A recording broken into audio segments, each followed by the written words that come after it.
লাল কমলার আগুনরাঙা শিমুল ফুলে ছেয়ে গেছে চারপাশ। রেলপথের ধারে ঝরে পড়া পাপড়িতে তৈরি হয়েছে যেন প্রাকৃতিক লাল গালিচা। এমন রূপে সেজেছে সিরাজগঞ্জের উল্লাপাড়ার ঘাটিনা রেল ব্রিজ এলাকা।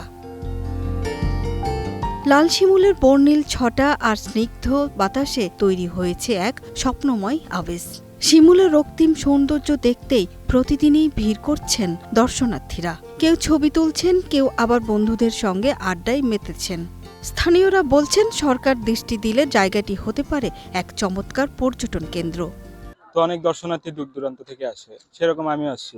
আমরা বান্ধবীরা সবাই আসছি সেজে গুজে, যে প্রকৃতির যে লাল ফুলের সাথে নিজেদের যাতে মনোমুগ্ধকর একটা পরিবেশের মধ্যে খাপ খাওয়াতে পারি। অন্য জায়গা থেকে অনেক জেলার থেকে অনেক শহর থেকে আসে এখানে।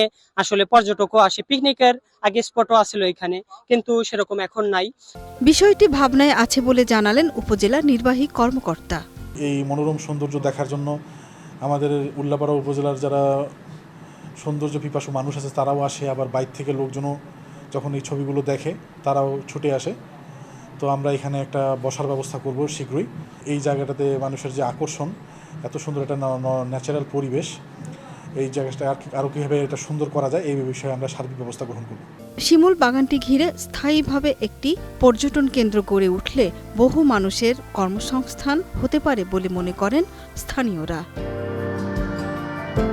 সুরাইয়া অনু, গ্রিন নিউজ ডেস্ক।